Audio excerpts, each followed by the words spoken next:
What is up, everyone? JD here. Got another everyday carry video for you all. I hope you're doing well today. Today I'm actually going to be talking about a knife mod, and as you can see here, I have my Spyderco Manix 2 out, and that's because I picked up a Flytanium titanium cage lock that I want to take and swap out this plastic lock that Spyderco puts on the Manix 2 for two reasons. One, the titanium is better. It's going to look really good. And from everything that I've seen on the reviews, the texturing on this particular cage system, ball cage lock, as you can see right there, is the texturing is much more grippy and easier to get a hold of without feeling like you're going to slip off. Like I feel like sometimes, even though I don't, I feel like sometimes I'm going to slip off this plastic here. Let's go ahead, get set up inside where I can see better, and dive into it.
What is up, guys? We're back at the bench here.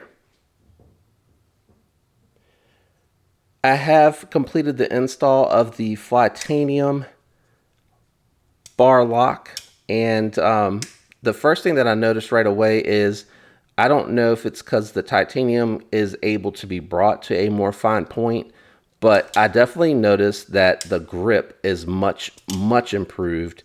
Now, the other thing that I'm going to talk about right away is the fact that I don't think the fitment is quite right. And the reason that I say that is because opening the blade or deploying the blade is no issue at all. Well, it's also behind the camera, so apologies. But the deployment, no issues at all. Everything works just fine. My finger is a little bit sore. I was fidgeting with, I don't know what knife I was fidgeting with the other day, and my finger's a little sore here today, so I don't quite have the strength that I normally do to flick this knife. But what I was talking about as far as the fitment, you hear that? It did not do that. I'm not quite sure what happened here. It's unfortunate because I was really excited about these titanium bar locks that are used with this compression on the Manix. I thought it looked really nice. It's a little tiny touch of silver, and I feel like it brings out the Spyderco logo and the little bit of writing that's on the blade and the actual blade edge itself. You know, I really did like the way that looks. I'll reach out to Flytanium, see if they, you know, can tell me maybe what's happening, if I need to send this part back to them so they can look at it, and maybe they can make it right. And what I can do at that point is just do like a little bit of a follow-up video. Outside of that, I really would like this to work, because the texturing on here is actually a whole lot easier to get a hold of to manipulate the crossbar lock. I am having a little bit of an issue deploying, but that's because I have that camera at a different angle today so that I can show you guys how it works. But that's kind of backfiring because I'm having to hold it sideways, and I think that's what's causing the issue for me. I can't quite get down low because I'm having to kind of bend over. Yeah, and I can't really see because the camera's in that angle, so I probably will change this angle in future videos. But anyway, that's my initial impressions. Really crunchy. Was not doing that at all with the factory one. So maybe I got a bum one. I will do a follow-up with this after I reach out to Flytanium to see, you know, what exactly they recommend as far as trying to correct this problem.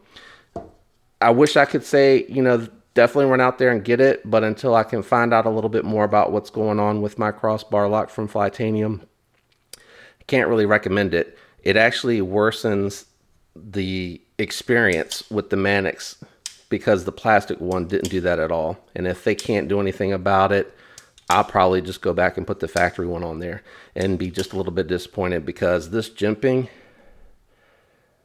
that they have here, it's really well done. All right, guys, that's going to wrap up the video for the install of the Flytanium crossbar lock here. Thanks for tuning in. If you enjoyed the video, leave a like. Consider subscribing so you can get future content. Turn on notifications so you don't miss when I upload those videos. Thanks all of you for the support out there. I really appreciate it. Have a great week. Peace.